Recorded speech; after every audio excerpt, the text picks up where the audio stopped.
I'm gonna have to be honest with you guys. I am getting a bit tired of politics and constantly talking about it, but even historical politics. Oh, what led up to this event? How did the government function? What was the economic policy? What were their views on this? Yada yada yada. It's just all a bit tiresome. Every previous response video I did included these things, and now I am slowly getting fatigued from it all. So I decided to give myself a little break. I want to shake things up a little and try something new. Another field that really interests me is military history, and I never really had the chance to flex my knowledge in this regard. Well, up until now. Today, we are gonna be covering more military stuff than political. Specifically, we are gonna be responding to this video by a channel called Henry Stewart History. Why was Austria-Hungary so useless in World War I? This is something I have always been seeing in World War I discourse. Austria-Hungary is always dogpiled on for its military performance, with some, like this guy, saying that they were completely useless in the war and that Germany had to constantly bail them out. I've always wanted to address some of the myths surrounding the Austro-Hungarian military during the war, especially since on YouTube there are very few people defending or giving a more nuanced picture of the military. The only thing you will ever see is stuff like haha language barrier memes, or narratives such as Germany had to take over because everyone in the army was retarded. And frankly, I am getting sick of it, which is why this video is the perfect opportunity for me to dispel so many of the myths and arguments surrounding the Austro-Hungarian performance in the war. I guess in some way, this video is also dedicated to my great-great-grandfather Abbas, who fought on the Italian front and survived the war. Rest in peace, Grandpa. Rest in peace. Anyway, let's jump straight in and see what the usual slob history tuber has in store for us today. When we think of the Central Powers in World War I, almost all of the attention goes to Germany. It's easy to forget that another major empire was also fighting alongside them, Austria-Hungary. That is because while Germany was perhaps the most effective participant in the war, Austria-Hungary was one of the least. When acting on its own, it failed to achieve almost anything. Even when the war started and its troops were fresh, it was unable to defeat Serbia, which had a much smaller military. Only 30 seconds in and immediately you recognize with what kind of video we are dealing with here. How could Austria-Hungary not beat Serbia? They had a much smaller army than them. As if the deployed manpower is the only important thing when looking at wars and battles. Logistics, terrain, equipment, supplies? No, it was just a factor of the size of the army. Not even most normies in this field would make such a dimwit statement, chalking it all up to much bigger and smaller army. This beginning alone made me realize that we are dealing with one of those analyses, if you can even call it that. Okay, let's just give him the benefit of the doubt. Maybe it was just some kind of hook to entice the audience to stay and watch. So let's just continue on. Then, on the 28th of June, the heir to the Austro-Hungarian Empire was assassinated by a Serbian nationalist. That act of terrorism would end up triggering an astonishing escalation into what would become the biggest war the world had ever seen. Germany and Austria-Hungary would find themselves fighting the combined forces of Britain, France, and Russia. For Austria-Hungary, the war got off to a very bad start. Their plan was to invade Serbia, knocking it out of the war quickly before Russia had a chance to join the fight. However, such a rapid advance was beyond the scope of the Austro-Hungarian military. Their army was outdated, poorly coordinated, and plagued by internal divisions due to the many ethnicities within the empire. He went there. He fucking went there. I mean, I shouldn't even be surprised at this point. People love to repeat the idea that the Austro-Hungarian army was crippled by its multi-ethnic makeup. But here's the funny thing. I've yet to find a single credible source backing that up. Sure, it's a common narrative, the notion that the multilingual empire couldn't coordinate because of language barriers. But based on what? the r/history meme subreddit doesn't count as evidence. If you actually read serious studies on the army structure, units, and officers, you'll see the reality was the opposite. So remember what I am about to say, because it'll raise your IQ by 5%. The idea that language barriers made frontline coordination quote-unquote impossible is nothing more than a big, fat myth. Every officer serving in divisions with mostly Czechs, Hungarians, Croatians, or Romanians was legally required to be bilingual, not just in German, but also in the language of his men. The stereotype of an officer shouting orders in German while his soldiers stood there clueless simply never happened. Officers didn't need perfect fluency, but they were expected to reach at least a conversational level. Istvan Deak makes this very clear in his book on the Austro-Hungarian officer corps. Quote, "The Austro-Hungarian Joint Army used a language of convenience, German. It was the language of command and service, and the mother tongue of an absolute majority of its officers, but it was not the language of instruction or of communication with the rank and file, except in German-speaking units. In other units, the regimental language was that of the ordinary soldiers, and as in today's Indian army, the Habsburg officer was required to learn to speak the language of his men. The peoples of the monarchy, and hence its soldiers, spoke 10 major and scores of minor languages. The overwhelming majority of the Habsburg army units were multilingual. In the summer of 1914, for instance, only 142 major military formations were considered monolingual. In 162 units, 2 languages were spoken. In 24 units, 3 languages, and there were even a few units where 4 languages were in use. Of the 142 monolingual units, only 31 were German-speaking, which meant that less than 10% of all the officers were in the enviable position of being able to address their soldiers in the same language they had used to issue their words of command. Or, to put it differently, more than 90% of the officers were obligated to communicate in at least one language other than German. We even have statistics on what second languages officers spoke, and they line up neatly with the makeup of the army. In 1870, for example, 32% of officers used Italian, but by 1904 that dropped to just 8.5% as Italian units became less prominent. Meanwhile, Czech rose to the top, with nearly half of all officers using it. So, where did the myth of officers and soldiers not understanding each other come from? Most likely from the fact that official commands were always issued in German. The other languages were used to explain details or clarify, but the core battlefield orders, move forward, halt, fire, turn left, turn right, were standardized in German. This wasn't a problem, because soldiers were drilled to recognize those words as signals. They didn't need to be fluent, the sound alone told them what action to take. Think of it like the Polish curse word kurwa. Even if you don't know the exact meaning, you know it's an insult the moment you hear it. That's how German commands worked in the Austro-Hungarian army. If you couldn't master the basics, you wouldn't last long. People can learn more than one language. Shocking, I know. The fact that I am speaking to you in English and not my mother tongue of Bosnian is proof of that. In short, the language issue wasn't nearly as disastrous as it's often portrayed. Communication, for the most part, worked just fine. Even though Serbia had a much smaller and weaker military, they were able to hold off the Austro-Hungarian invasion. Serbian forces put up stiff resistance, and the Austrians suffered numerous humiliating defeats in the opening months of the war.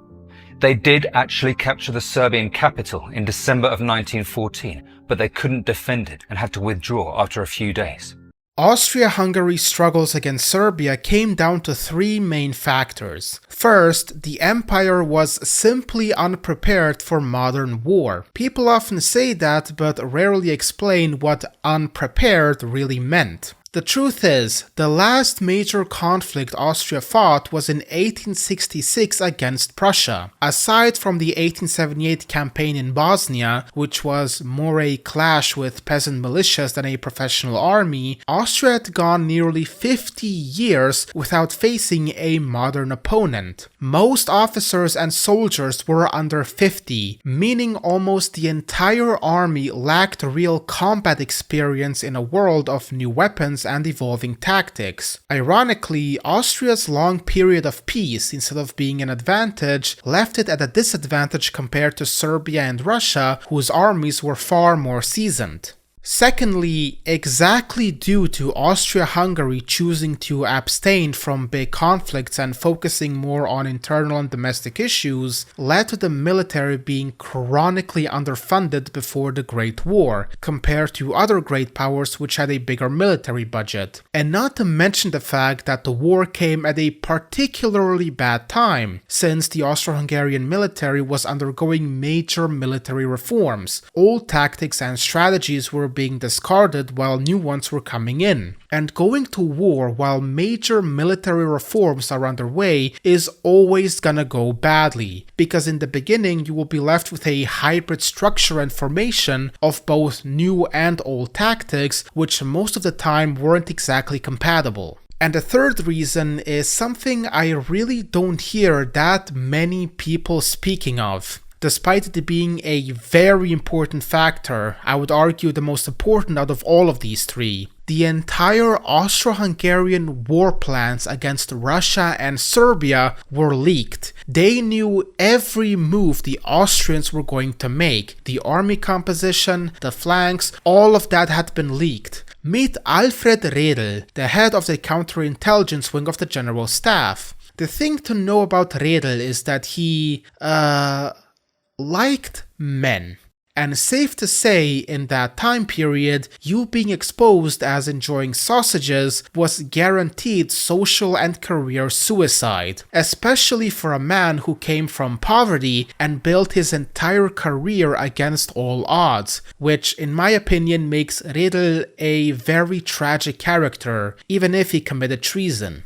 Now, the Russians somehow got a hold of this information and started blackmailing Redl, making him leak Austrian military secrets lest they expose the fact that he was a homosexual. Richard Bassett, in his book about the Imperial Austrian army, emphasizes how much of an advantage this gave to Russia and Serbia. Quote, "Only one thing is clear. In the run-up to 1914, he supplied the Russian military high command with every possible detail concerning Austria's order of battle against Russia and Serbia. This fabulous trove of intelligence treasure gave the Russian army a clear advantage from the beginning of hostilities in 1914, despite subsequent modifications to the Austrian plans."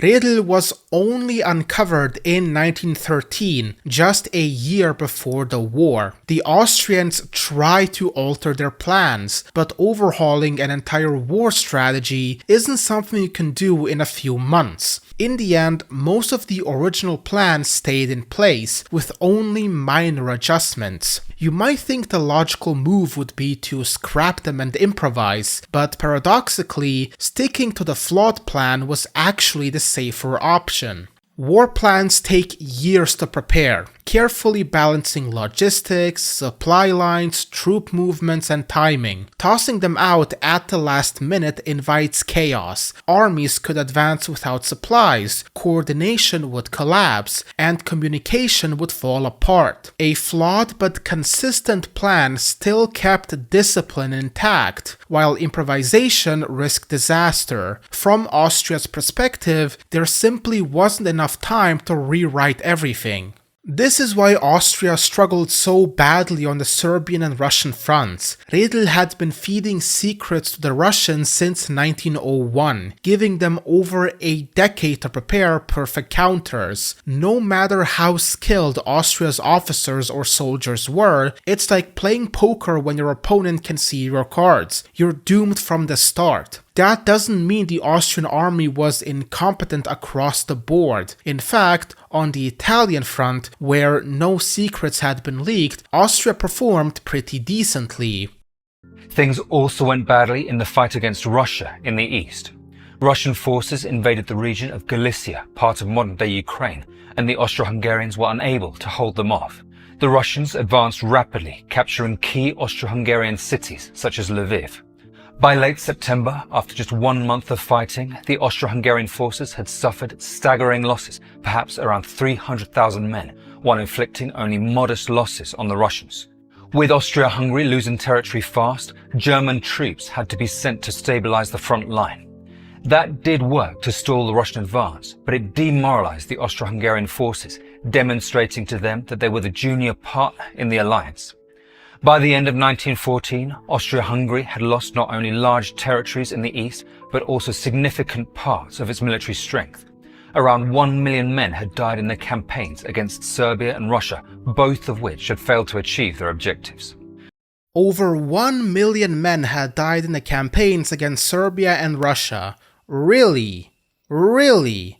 Yeah, I can smell the bullshit straight out of the screen. He appears to be citing the book A Hopeless Struggle by John Schindler as the source for his claim, this number of 1,269,000 soldiers. So I checked out the book and went to the page he cited, and lo and behold, my instincts were right. Let me read this out for you. Quote, "By the end of December 1914, after 4 months of combat, the Habsburg army had lost altogether almost 1,269,000 soldiers, a total greater than the entire army's rifle strength on mobilization in August, including 115,000 killed, 358,000 wounded, 213,000 seriously ill, and some 259,000 missing or captured, many of whom were dead. Of these casualties, 995,000 had been incurred against the Russians." Does this man not know the difference between a casualty and fatality? It says right here, 115,000 were killed, and yet he still used the casualties number. Oh my god! Okay.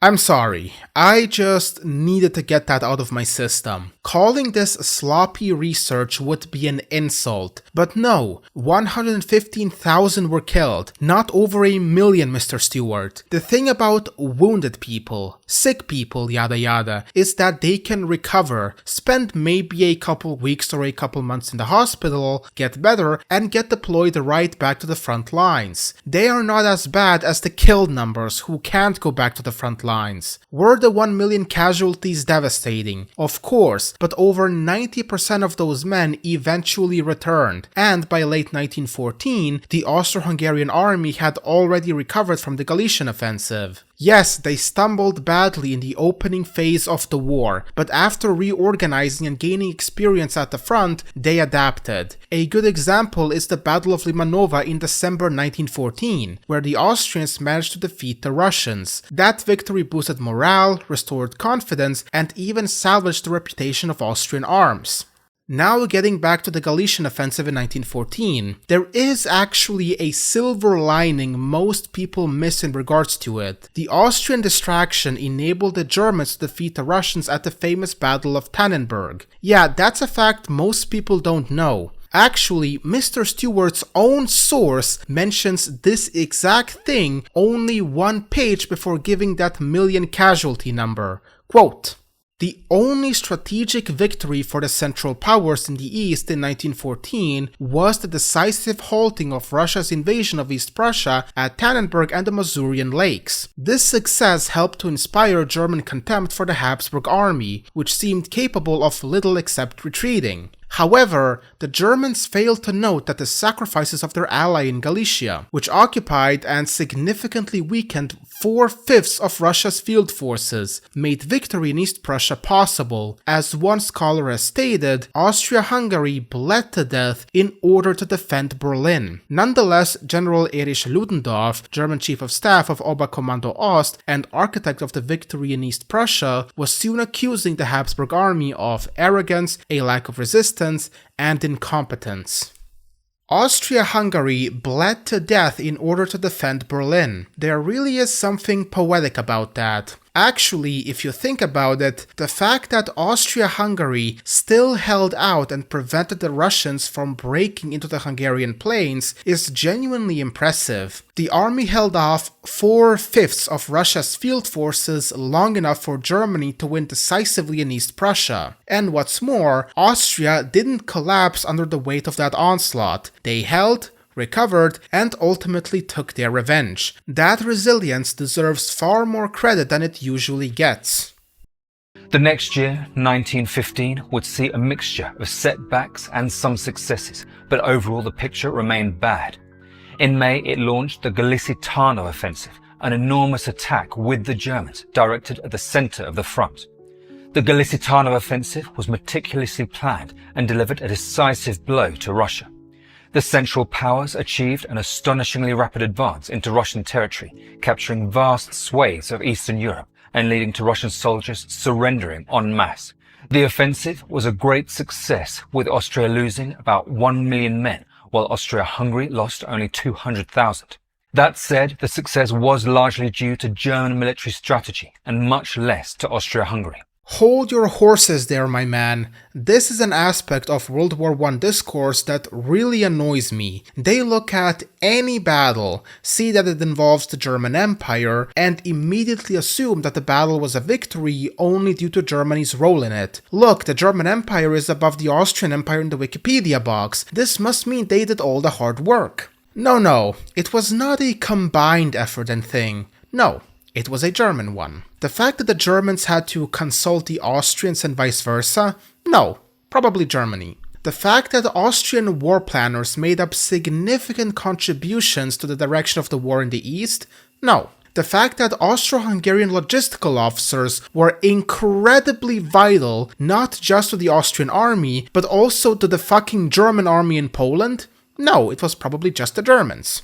By the way, did you know that the Germans single-handedly won at Gallipoli? Did you know that the Germans single-handedly defeated the British in Egypt? Did you know that the Germans led the entire Bulgarian army? Did you know that Atatürk was a German and that his real name was Markus Clemens Türkenvater? Well, clearly it must have been all of that because Germany did shit in World War I and no one else matters. I absolutely abhor when shit like this comes up. Yes, the Germans were impressive, but just because the Germans were also involved in something doesn't mean that they should inherently be credited for every single thing that goes right. Now, back to the Görlitz offensive. You may have noticed that I mentioned something in my little rant about Austrian war planners making up significant contributions to the Eastern Front. And this is true. The battle plans for the offensive were mostly drawn up by Austrian Field Marshal Konrad von Hötzendorf, and he agreed to share command despite the majority of units involved in the offensive being Austro-Hungarian. As Richard Bassett wrote, quote, Konrad had drawn up a plan to force a decisive action in the east that would achieve more than just the relief of the embattled Third Army. Though the forces to be deployed would be slightly more Austro-Hungarian than German, Konrad agreed to share command. Konrad's concept of a breakthrough at Görlitz in the Carpathians was to be one of the war's most effective thrusts. Konrad wanted the offensive to have a much more ambitious objective, at the very least the relief of Lemberg, but the Germans were more modest in their aims. If Konrad was the inspiration and strategic spirit behind the campaign, the Germans brought the tactical experience of the Western Front. Despite sharing command, the Germans, as Bassett mentioned, mainly brought the tactical experience for the offensive, while the Austrians, i.e. Hötzendorf, brought the inspiration and strategy. You can't just downplay the Austrian effort in this one and chalk it all up to the Germans if the Austrians were the ones who strategized and drew up most of the battle plans in the first place. Mr. Stewart mentions none of that in this video. He talks about the failures of the army in 1914, but not a single peep about the Austro-Hungarian recovery in the aftermath, nor about the Austrian sweat and blood that went into taking back Galicia from the Russians, only crediting the Germans. They fumbled, fell down, stood right back up, and delivered a kick into the nuts of the Russian bear. Another significant victory came in November of 1915, when Serbia was finally overrun. It had taken over a year to achieve, and again it was only possible with significant German help.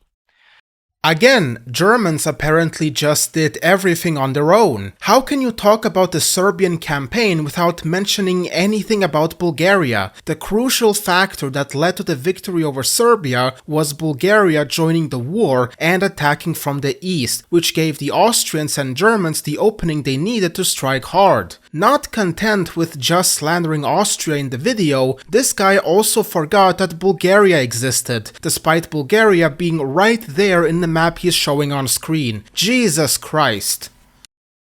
Still, with Serbia neutralized, Austria-Hungary was able to free up some of its resources to be used elsewhere. That was extremely fortunate, as in 1915, Italy entered the war against Germany and Austria-Hungary. Italy had actually been allied with the Central Powers before the war, but in 1915 it switched sides and joined the Allies. Austria-Hungary had never truly trusted Italy, and therefore it already had a plan to confront it.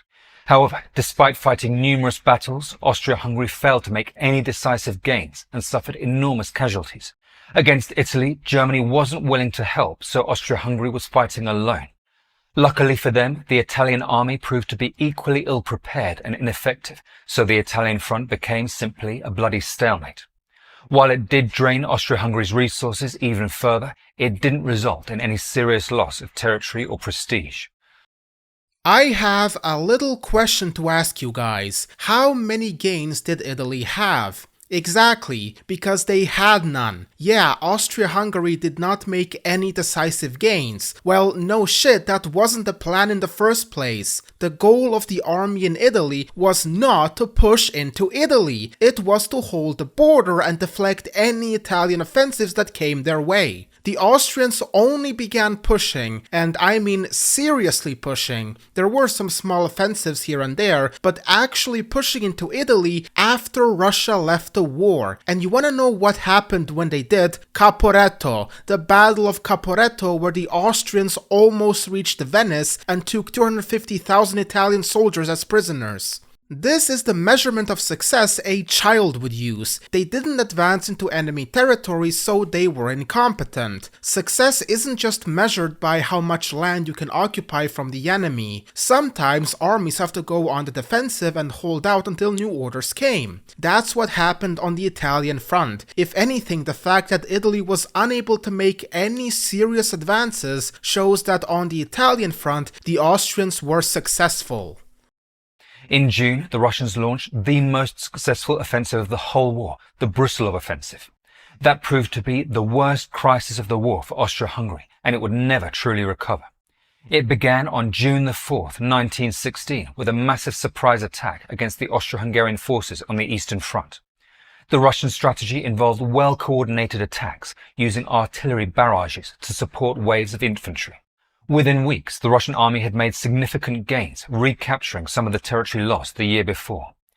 The Brusilov offensive was indeed the battle that would haunt Austria-Hungary till the end of the war, a battle in which, for the large part, they never managed to recover. However, this guy is missing out on one very important thing. While the Brusilov offensive was going on, Austria-Hungary was fighting on the Italian front in the west, the Macedonian front in the south and Albania alongside Bulgaria, the Romanian front because the Romanians joined the war on the side of the Entente in mid-1916, and then the Russian front. The Austro-Hungarian military was fighting on 4 different fronts in mid-1916. Most nations dread fighting on 2. Austria-Hungary was fighting on 4. Yeah, let's just casually ignore the fact that except for the German border, Austria-Hungary was pretty much surrounded on all sides. So now try to guess what happens when you take one of the most aggressive generals in the Russian army, Alexei Brusilov, give him 1 million men and a shit ton of artillery, and pair him up against an enemy that is already very stretched out manpower-wise, equipment-wise, and is suffering from an officer shortage. Yeah, it's not exactly gonna go well. Also, the only reason Brusilov even managed to get that far is because he basically pulled a Hannibal maneuver, did not engage the Austrians directly, but rather directed his men to go through the marshes from which Conrad and his men absolutely did not expect an attack from. Quote, It did not help that they were facing, in General Brusilov, the most aggressive commander in the Russian army. Brusilov's counterattack came out of the marshy terrain from which no member of Conrad's staff expected an attack. The Austrian Fourth Army was so wearied after its previous energetic 2 months of marching and fighting, ever advancing and capturing towns, that it was unprepared for Brusilov's move. The Russian Eighth Army swept the Austrians out of the town of Lutsk, which was surrendered by General Roth after a feeble organization of the town's bridgehead. So let's not pretend like all the Russians did was smash against the Austrian troops head-on and they melted immediately. If Austria-Hungary didn't face a four-front war and had the ability to dedicate many more men and resources to the Russian front, then maybe the effects of the Brusilov offensive may have been mitigated. But in the end, just like it happens with many nations in history, they lost the battle.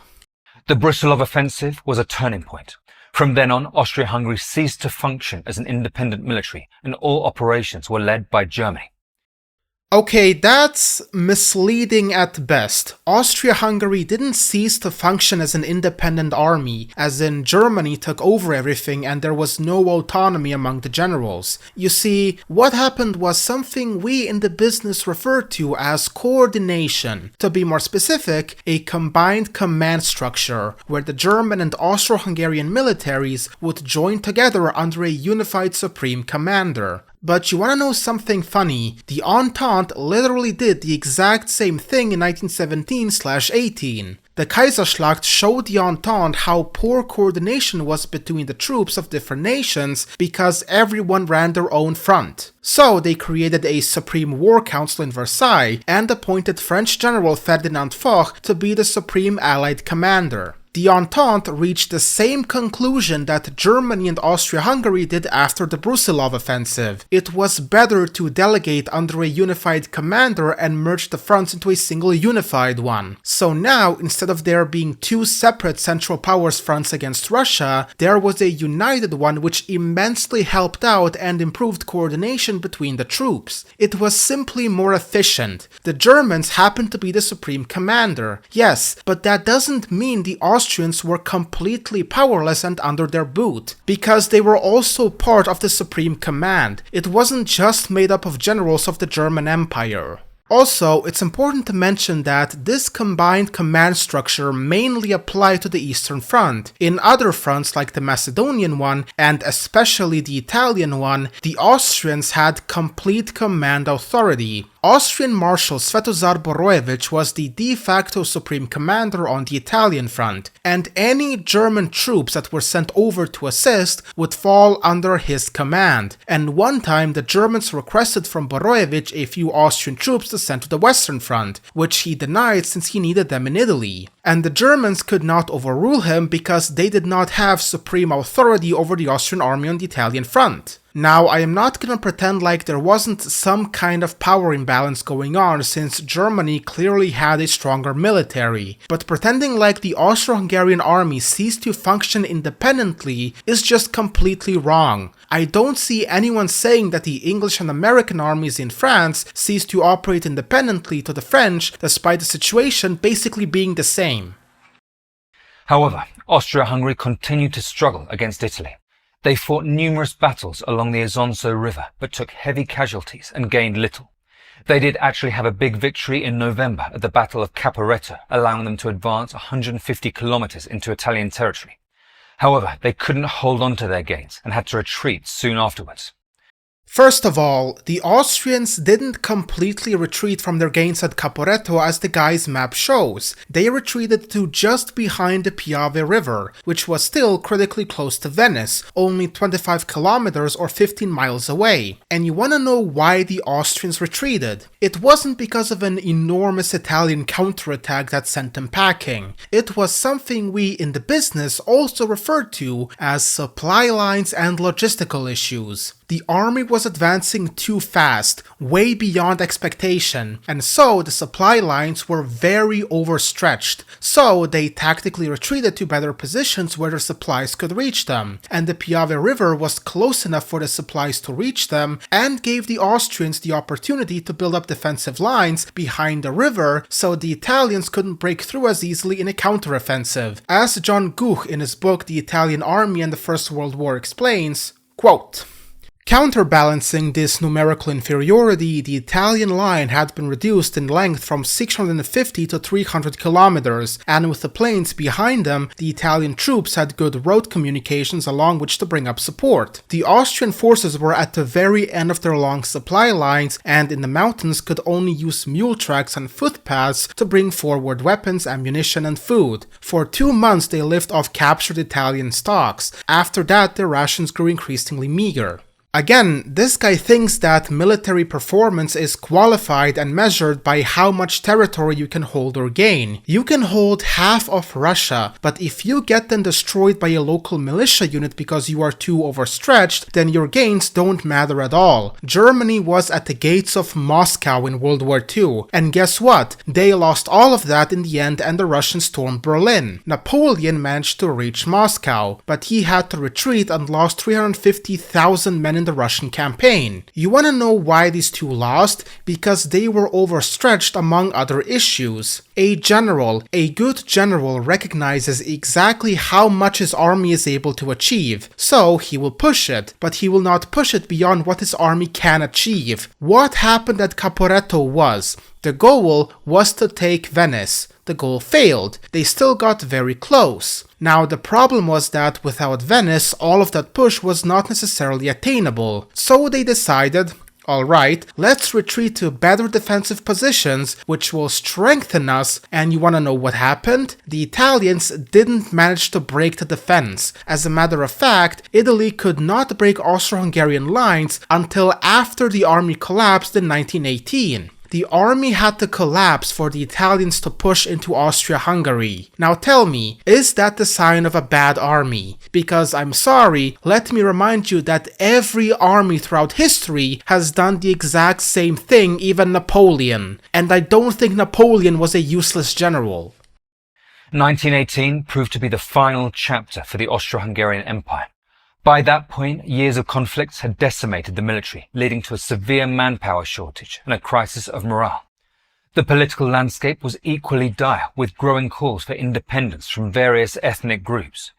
The Italian front remained stagnant, and the Austro-Hungarian forces continued to suffer from inadequate supplies. You wanna know who else suffered from inadequate supplies? The Italians. They suffered from the exact same issue as well. And you wanna know why? And I gotta give credit to the Italians here. It's not because both sides were retarded. Look at these pictures. I am gonna give you 5 seconds to look at them.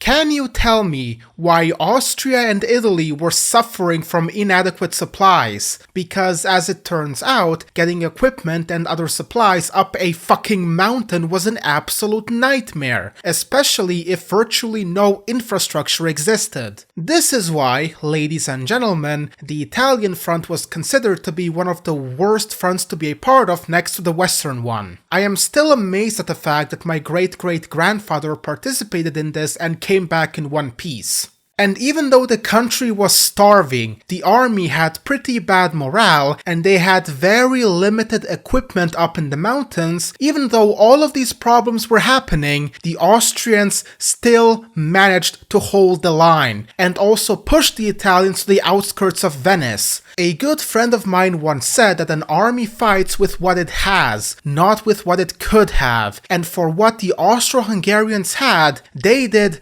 very, very well. Tell me, is that the sign of a bad or useless army? Because to me, and I think to every reasonable person with an IQ above 80, it damn well isn't. The final act of the war for Austria-Hungary was its defeat by the Italians at the Battle of Vittorio Veneto in November. 300,000 men were captured, forcing it to give up the important cities of Trento and Trieste. The war finally ended with an armistice on the 3rd of November. With that, the empire collapsed.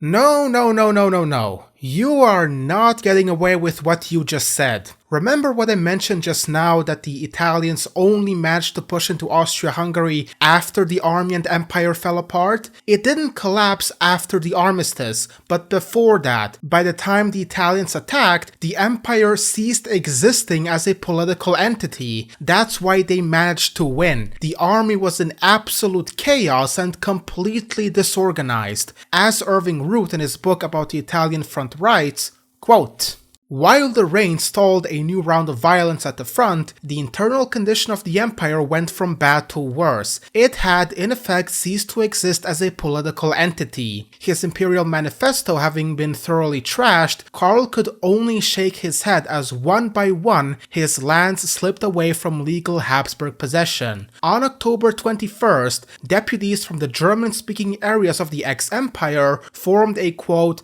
"provisional national assembly" and proclaimed the birth of an independent German-Austrian state.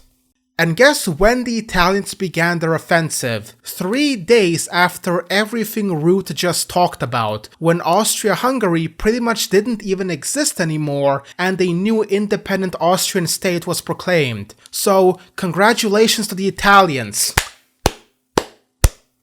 They managed to win against an army whose nation didn't even exist anymore and ceased functioning. And Wikipedia makes this grave mistake as well. On the wiki page of the battle, it says in the result that the Austro-Hungarian Empire collapsed after the Italian victory and as a result of it, when it collapsed well before the Italians started pushing. So, that is what happened. The defeat of Austria-Hungary and the total collapse of the empire. Now I'd like to persuade you that Austria-Hungary really did perform badly, far worse than anyone was expecting. One of the best examples of Austria-Hungary's poor performance was their first encounter with Serbia, right at the start of the war. On paper, it shouldn't have been too difficult for them to defeat Serbia. They had 4 times as many infantry divisions, 48 to Serbia's 11. However, when the two sides met, it went disastrously for Austria-Hungary. They lost 1/3 of their infantry and half of their artillery. After only 8 days, they were forced to abandon the invasion and chaotically retreated back across the border. In total, they lost 28,000 men, almost twice as many as Serbia. Oh yes, because as we all know, numbers decide everything. Do you know the Battle of Rorke's Drift, where about 150 British soldiers fought off around, what, 4,000 Zulus? Clearly that should have been a Zulu victory, because only numbers count. Intelligence, logistics, equipment, and the fact that Serbia knew of Austro-Hungarian war plans 10 years in advance and spent the last 2 years preparing for an Austrian attack? No, it was the numbers, ya blimies. This is literally wearable logic. Oh, the Tiger tank had the better gun. That means it was the better tank. And then the Tiger breaks down and the Sherman destroys it. It's literally the same logic. It's so stupid. While that failure was humiliating, the defeat in Galicia was a catastrophe. It was there that the empire had the bulk of its army, 1.2 million troops, most of its cavalry, and about 2,000 guns. The army was up against Russian forces that were 1/3 larger and buckled under the pressure. After just 1 month, the Austro-Hungarian leadership ordered a general retreat. In theory, they were to regroup and form a new defensive line, but the Russians pursued aggressively and pushed them back much further than they had intended. That failed opening campaign nearly annihilated the Austro-Hungarian army, which lost more than 1/3 of its strength, around 400,000 troops. The chaos of the retreat was further exacerbated by a cholera epidemic, and large numbers of men ended up dying in ditches along the roadside. Yes, Austria-Hungary lost that battle. How is this bad? So? That's the thing. Yeah, they lost. How does this mean they are useless? Were the Romans useless in the Second Punic War because of Hannibal's decisive defeat at Cannae, where 20% of Rome's population under the age of 50 perished and nearly broke the Roman Empire? No, they pulled themselves up by their own bootstraps, reorganized their military and strategies, and went into the ring for round 2, which went much better. The exact same thing happened here. The Austrians were decisively decisively defeated by the Russians in 1914, and then they came back in 1915 and pushed the Russians back out of Galicia, an offensive in which, again, the majority of war planning, strategizing, and fighting was done by the Austrians, while the Germans assisted on the front lines and helped with the technical side of things, an offensive which, according to Richard Bassett, was so devastating to the Russians that it could have brought about the toppling of the Tsar earlier, had it not been for Italy joining the war and distracting the Austrians. Like what, are you gonna say now that the Russians were completely useless as well?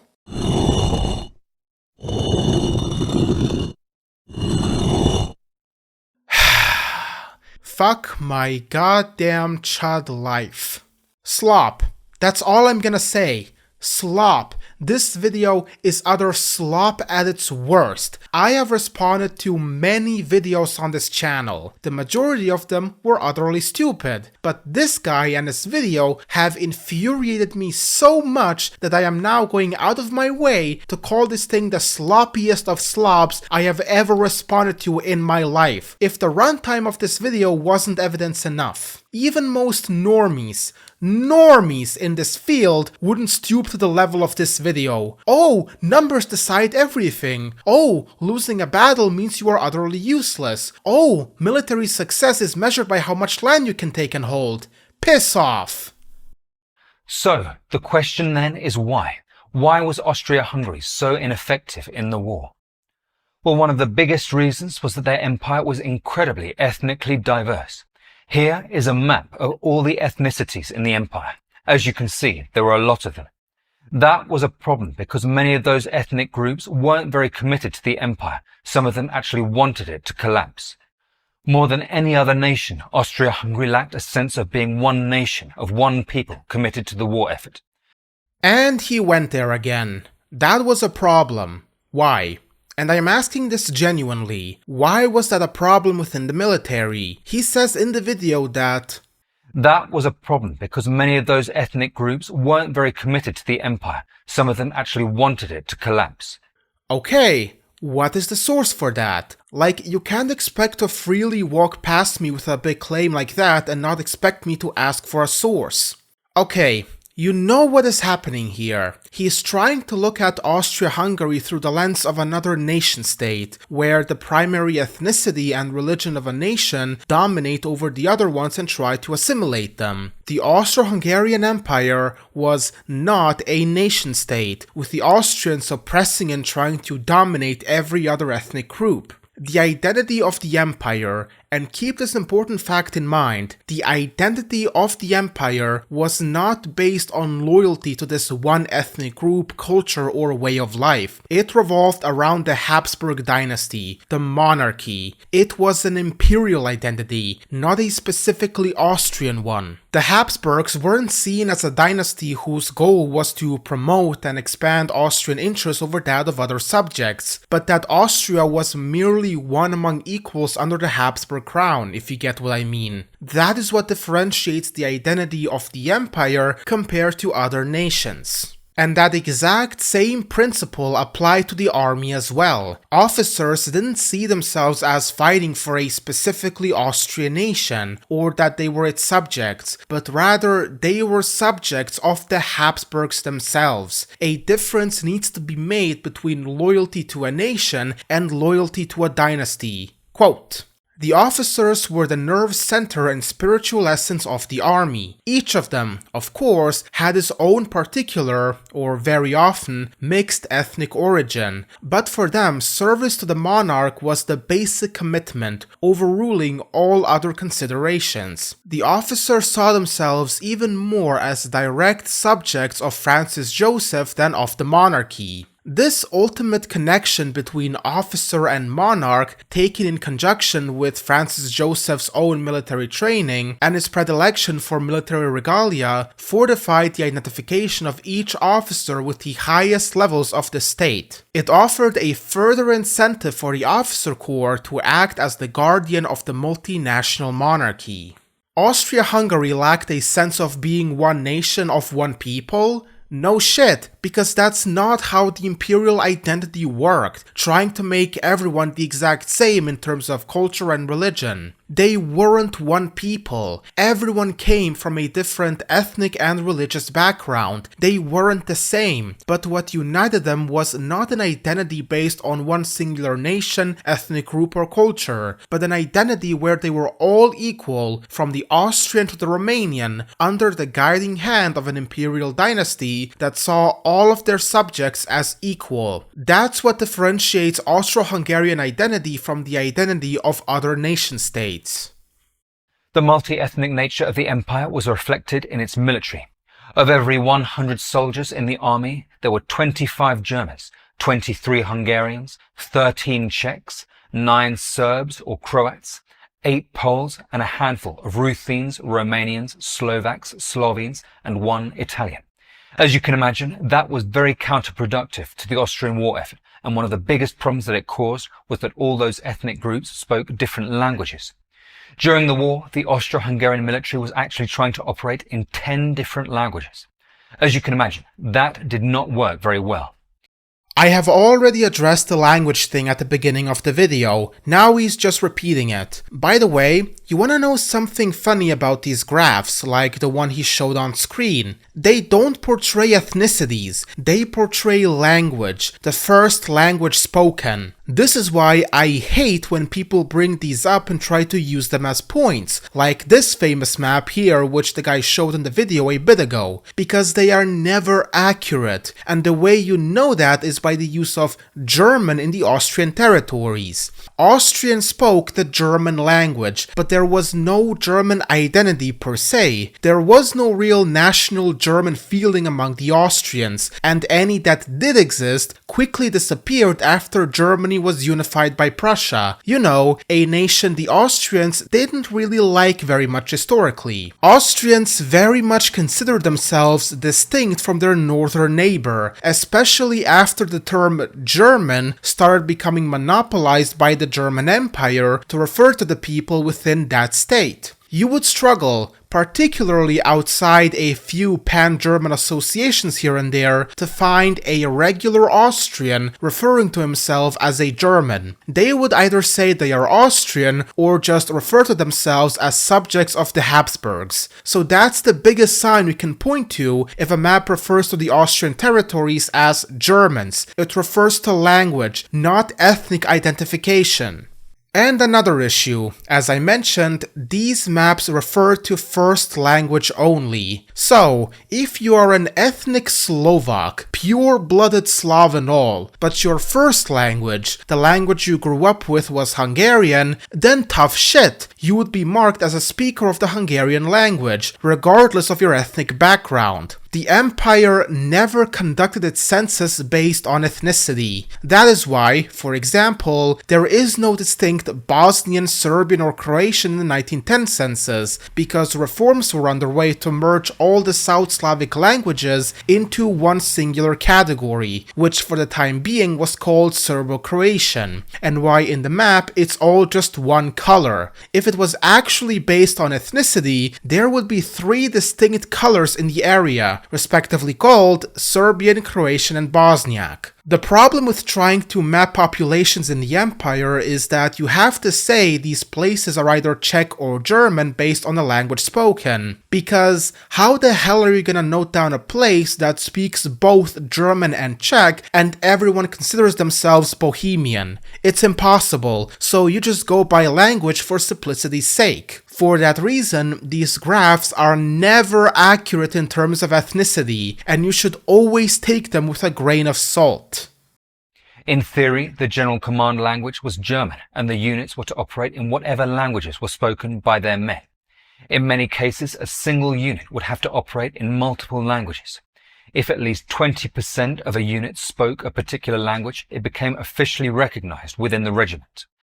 I know I am being a bit nitpicky here, but in regards to that little note he showed at the bottom, that in the Russian Empire no unit was allowed to be composed of more than 25% non-Russian troops, that is just wrong. The Russians did have units that were majority composed of non-Russians, even if they weren't as prevalent as in Austria-Hungary. For example, you had the Latvian riflemen, which were almost entirely composed of Latvian soldiers where they all spoke Latvian, and they were even used as elite soldiers within the Imperial Russian army. Or down in the Caucasus, you had units that were majority Chechen and majority Muslim with their own Muslim unit cleric to bless them and lead them in prayer. I know it's a bit of a nitpick, but I just couldn't help myself. Compared to the other things that came out of this man's mouth, this one isn't half as bad.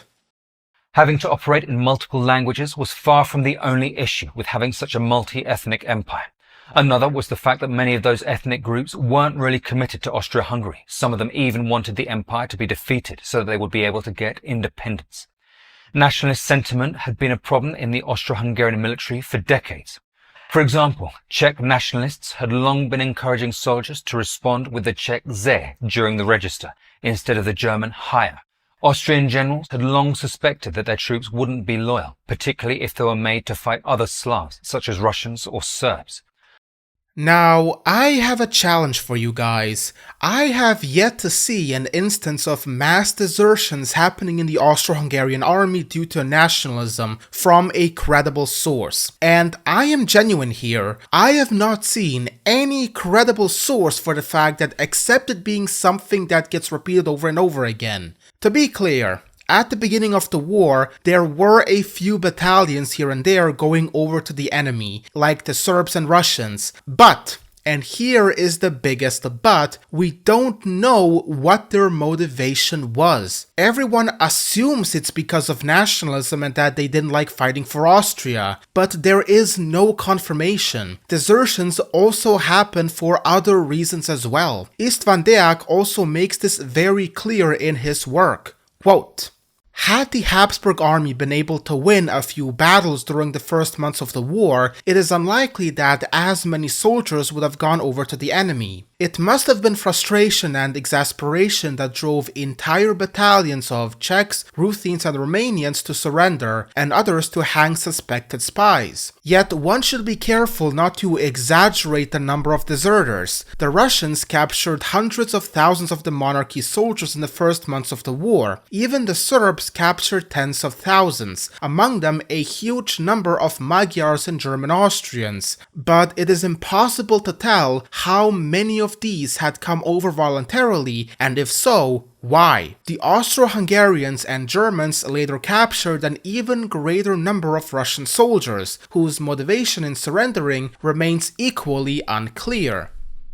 So it's questionable if they surrendered due to disloyalty or other factors, and as Deak mentioned, the number of deserters have been exaggerated and the number inflated because it's implied that battalions that were captured and surrendered in battle came over voluntarily to the enemy. I am not denying that some soldiers here and there did desert due to some nationalist feelings, but I have yet to see a credible source attribute mass desertions, again, mass desertions of battalions due to nationalism and disloyalty rather than other possible factors.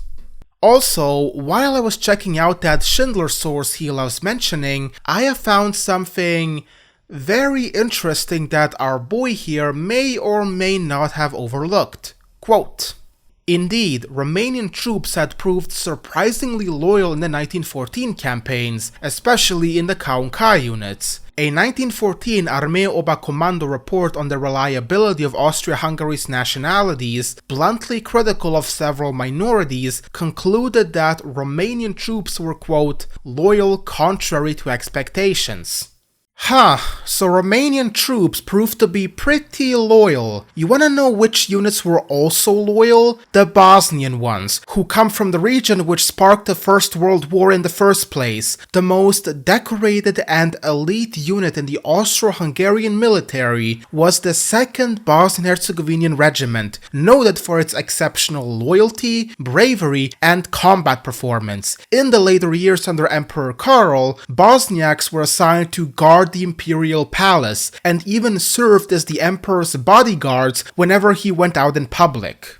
But most importantly of all, when the order for mobilization was given at the start of the war against Serbia and Russia, there was virtually no opposition to it from the Slavic territories. You heard that right. The Austrian High Command itself in a report admitted that while the country was mobilizing, everything went smoothly in the Slavic territories with virtually zero resistance. You would think that if so many people, as our guy here claims, wanted the empire to collapse, that there would be some kind of notable opposition to the mobilization order since they would be fighting against fellow Slavs, right? Well, that never happened, and all Slavic soldiers marched into war as if it was nothing. I don't deny that there was some nationalist sentiment among the civilian population, but in the military, it really wasn't as bad as this guy makes it out to be, and thus didn't impact the war machine as negatively as one may think.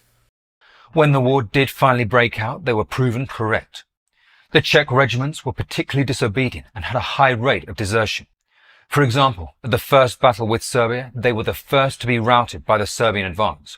Later, in 1915, many regiments surrendered to the Russians without even fighting. Perhaps the best example was when some disaffected Czech regiments left the front wearing the Czech national colours in their caps and waving flags which said, "We are marching against the Russians and we do not know why." The notion that Czech regiments were very disobedient, not loyal, and deserted frequently is nothing more than a straight-up myth. You wanna know where this idea comes from? It came from pan-German nationalists within Austria who blamed all the things going badly on the front lines on the non-German minorities, and they specifically targeted the Czechs. They used them as scapegoats to explain why Austria-Hungary wasn't performing so well militarily. And one time they claimed that a Czech regiment had completely deserted despite the unit still fighting on the front lines. Judson clears it all up in his work on the Austrian Empire. Quote, "Research into these questions has repeatedly established that stories about mass Czech desertions or refusals to fight were in fact myths, often propagated by German nationalists or military leaders, to help the military to deflect attention from its utter incompetence, especially in the first years of the war. Historian Richard Lane has demonstrated that a famous defection to the Russians of part of Infantry Regiment 28 in April 1915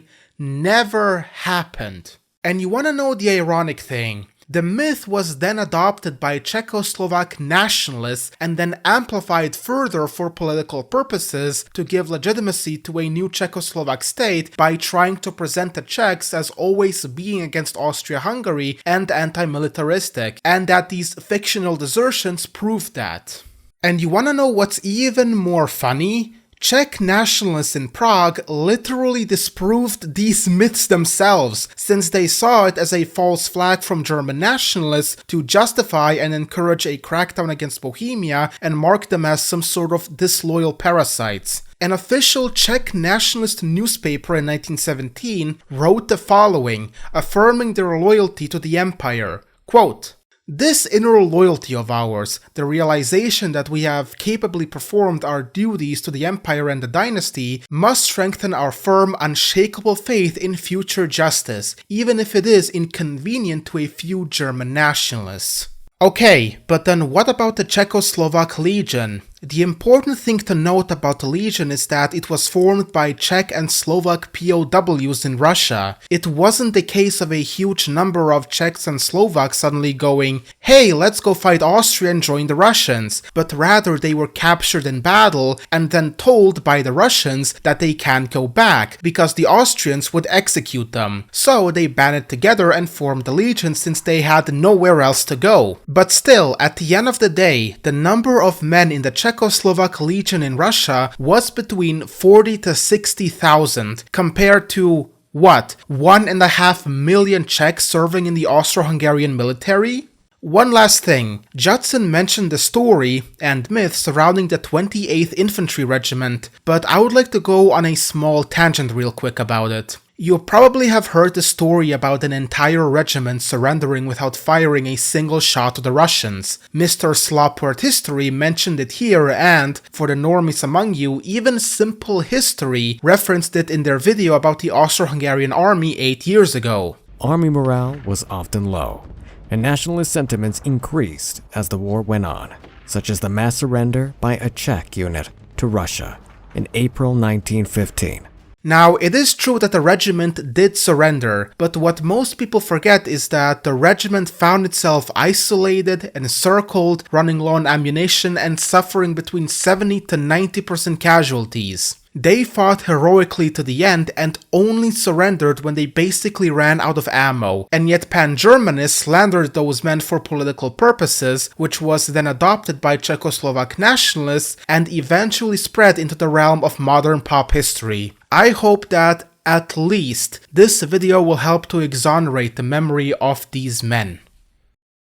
Another major problem with being so multi-ethnic was that the different parts of the empire had very different degrees of development and education.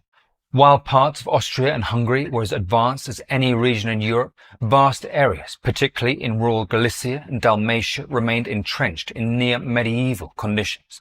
That meant that many recruits arrived for basic training illiterate and lacking basic skills necessary for military life.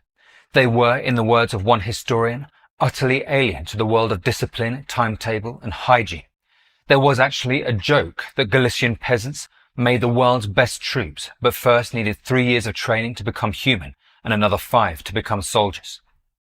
Am I stupid for not knowing what the hell this has to do with anything? Yeah, nations have very developed parts and also parts that are not as well developed. Color me shocked. Not every little plot of land can be developed into a titan city similar to Vienna. Every region of the empire had developed urban areas and underdeveloped rural areas. He's acting like the empire intentionally neglected these parts just because they were areas inhabited by minorities. Like, how absolutely stupid is that? He is now really grasping at straws to make any kind of case whatsoever. You know what? I don't think I can go on anymore. We got 12 more minutes to go and he spends most of that time repeating what he already said previously, and you can always tie in what I said in the response video to what he would say until the end of the runtime. Looking at the 15 pages of the script, I can already see that this will be the longest response video I have ever made on this channel. At least as of now, and I could really use some rest and let my brain recover.